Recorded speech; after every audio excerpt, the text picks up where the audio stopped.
O yan, dumikit na ang apoy sa kahoy. So, washing machine, nag-alarm na, it is finished. So, isloiden ko. So, washing machine is finished. So, isloiden ko siya ng isloiden. So, end na siya from washing. 40 degrees. So, isloiden is 13 minutes.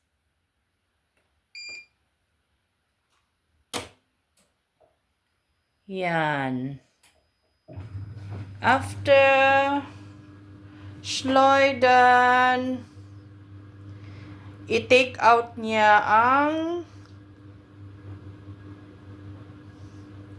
some of the water sa mga clothes. And then, after that, i-dry ko siya using the dryer, clothes dryer. My everyday, almost weekly na ginagawa ko. Hindi pala everyday. So, yan. Washing clothes, bed sheets, towels. Use the dryer. Hello, good morning. Hello, turtle. Na preparat siya. Yan ang papunta sa toilet. Washing machine, put off the lights, Emmy. Ang buhay ko sa countryside. Yan, dito na ang ibang gamit ko. Kasi dito na ako nakatira. So, yan ang gas heater. Since may chimney kami, na pwede kong wala pa akong work. So, ito ang isang gas heater. Yan. Gas ang nasa loob, pero hindi pa namin ginamit this week. Chimney ang palagi kong ginagamit pag malamig na sa amin dito. Papunta ako sa woonsama, sa living room. So, kitchen namin. Ang second na gas heater. So, ito ang second na gas heater para sa kitchen. Kitchen windows. The weather is nice. Maganda ang weather today. Sunshine. Thanks God. Yan. Ang kitchen namin ni Sven. Kay Sven pala ito. Si Sven ang mas may talent marunong siya ng carpentry. So, yun. Dati-rati may sofa dito. Kaya, nilagyan ng ano ba yan? Tinanggal niya ang tepish or parang floor tiles. Pinalitan ng ito. Vinyl yata ang tawag dito. Siya lang ang pati ang walls since mas maaliwalas or hindi madilim tingnan pag ang walls ay hindi dark green. So, yan. Siya lang ang gumagawa. So, yan. Ganyan siya mag-organize, mag-decorate. Yan.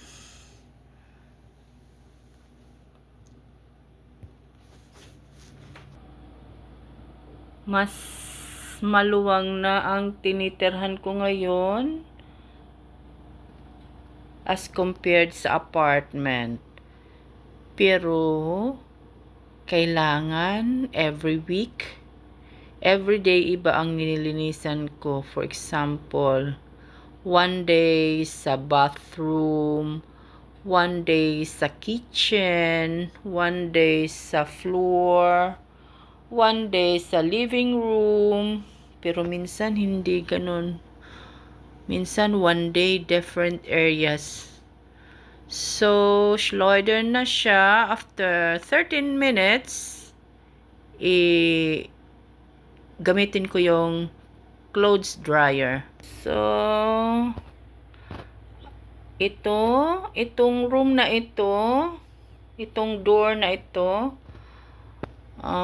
Sven is planning to have a guest comfort room. So, nandoon yung chimney. Makikita nyo. Akong nag-advise kay Sven na huwag nang tanggalin ang Christmas tree. So, ilang years na ito, hindi namin tinatanggal. Yan. Christmas tree meron na kami. For the whole year na siya nandyan. Ito ang ginagawa naming sinihan ang walls. Ang beamer ay nasa taas pa. So, Sven is planning na bumili ng ihahang yung para ang beamer nandoon sa taas. Kasi hindi siya lang ang gumawa ng beamer stand so far sa ngayon, temporary kasi medyo malaki na yung budget na nagasto niya this month for his motorcycle accessories. Yeah, maraming bibilhin sa mga motorcycle. Oh, mainit na dito.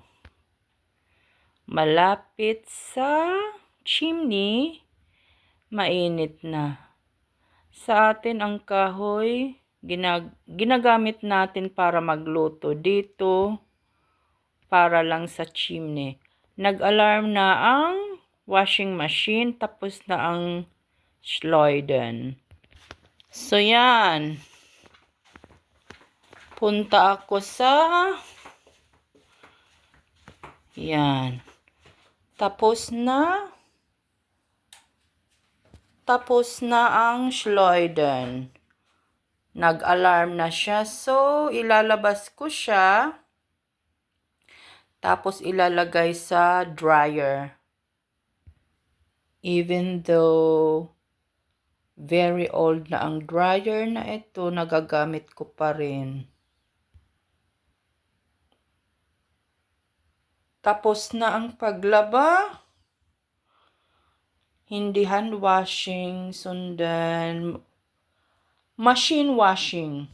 Yan, tapos na.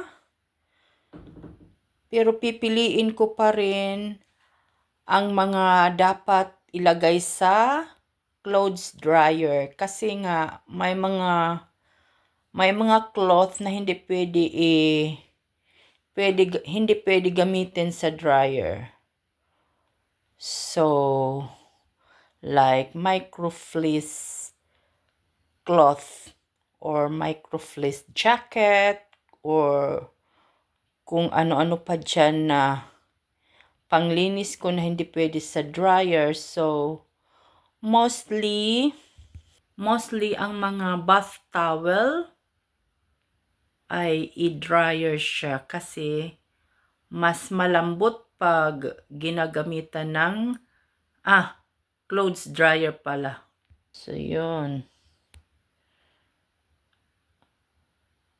Itatapon ko ang old na bath towels, hand towels. So, pag may pera, buy another new towels. So, minsan, pag naliligo ako dito ako nakaupo. Binili ni Sven para sa akin. Kasi minsan, maliligo ako, hindi sa dushe, kundi dito sa bathtub. Meron akong baldi at may kabo. Minsan dito ako naliligo sa shower. Minsan dito ako sa bathtub. Dito ako sa bathtub naliligo. Depende sa mood. At dyan ako nakaupo. Ganito na pag tumatanda. So yan ang bathtub. So, iyan ang shower. So, may mga binago si Sven kasi yung ibang gamit is very old na. Yan. Toilet namin para umuro. Toilet Brele ang tawag, pula.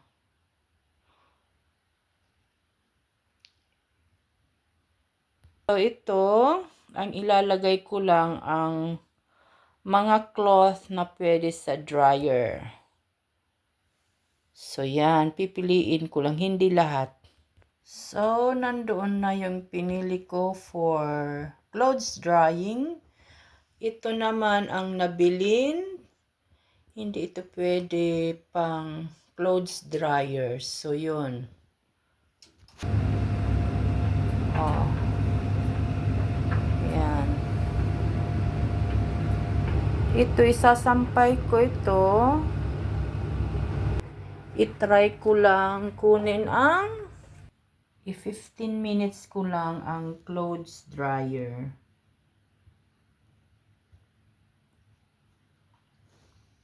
Tapos, pag hindi pa siya masyadong dry, ilalagay ko siya, ihahang ko siya. Ang importante lang, i-clothes drying ko, mostly ang iba, para madaling tumuyo. At saka yung mga towels, kailangan talaga yung clothes dryer.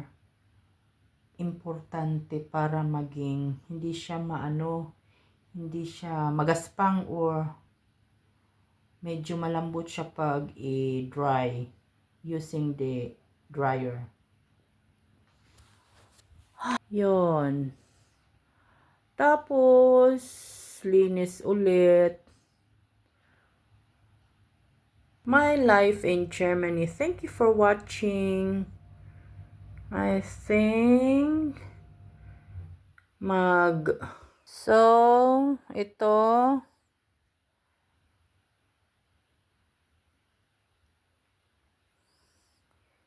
ifo-fold ko siya. Honestly, I hate this kind of job. Yung mag-fold ng mga clothes.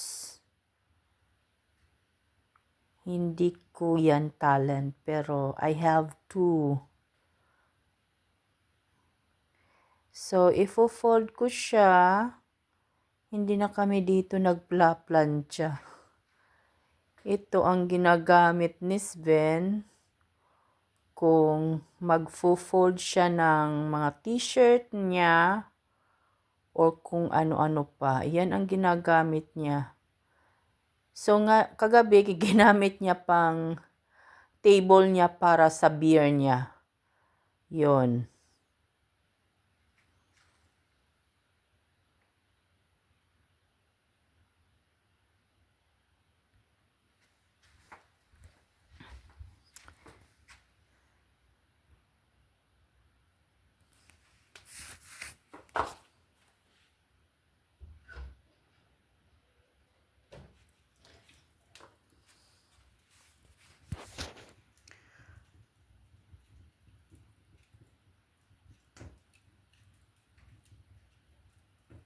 Ang doorknob ng chimney,